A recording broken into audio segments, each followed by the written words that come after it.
Betul, kembali kita teruskan dengan perkembangan banjir di Kedah selepas Kulim dilanda banjir kilat malam tadi. Hari ini daerah Baling pula dilanda banjir.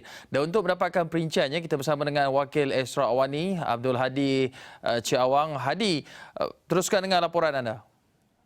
Okey, terima kasih Hakim di Bukit Kewangan dan untuk semua banjir yang berlaku di Baling ini bermula lewat petang semalam adalah kejadian banjir fasa 2 yang berlaku di Mukim Bongo, Baling, dan antara kampung yang terlibat adalah Kampung Bukit Palong, Kampung Banggul Derum, Kampung Teluk Semelah, Kampung Lahar, Kampung Batu 48 dan Kampung Haji Abbas.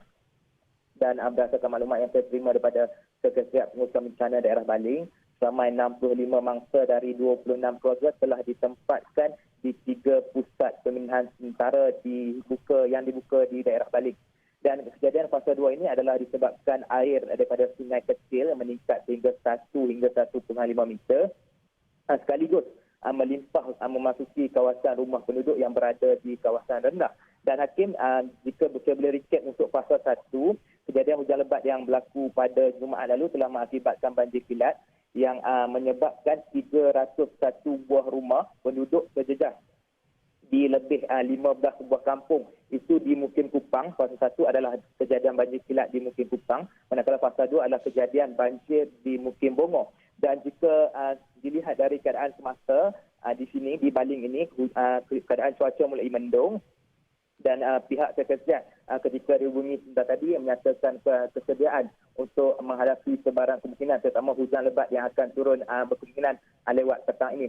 Dan jika saya boleh ceritakan sedikit plan saya untuk hari ini, dan pagi tadi ada tim Awani Alosta ada menemu bual Menteri Besar Kedah bertanyakan mengenai plan kerajaan negeri dalam menangani masalah banjir ini. Jelasnya beliau petang ini akan mengadakan mesyuarat khas bersama JTS dan akan mengkaji rancangan tempatan banjir yang akan dilaksanakan di Sungai Baling. Dan sekitar jam 2 petang ini pula saya akan bersama dengan Ketua Polis Daerah Baling untuk melakukan tinjauan di kawasan-kawasan kejadian yang mana ada menerima aduan, polis ada menerima aduan berkenaan kehilangan barang-barang berharga terutama ketika kejadian banjir. Dan saya jika sempat saya turut akan membuat liputan di salah sebuah majlis kenduri yang diadakan juga hari ini dalam keadaan rumah masih lagi berselut akibat banjir lumpur yang berlaku pagi tadi.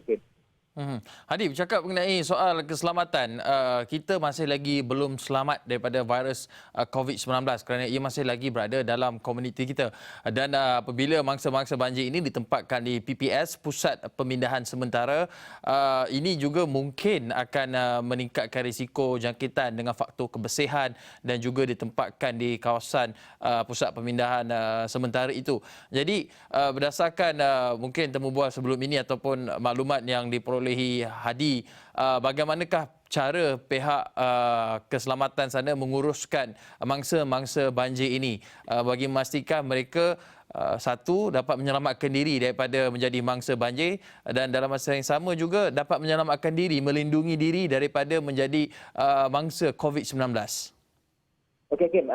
Tadi saya ada menunggu pihak JKM dan beliau menyatakan bahawa akan menjalankan kerjasama bersama dengan pihak pejabat Sultan Daerah Baling dalam memantau memandangkan di PPS ketika ini jarak antara kemah ke kemah adalah banyak 2 meter bagi mengelakkan penularan wabak COVID, walaupun satu keluarga, satu kemah hanya ditempatkan 2 orang bagi mengelakkan kesesakan berlaku dalam satu-satu kemah itu.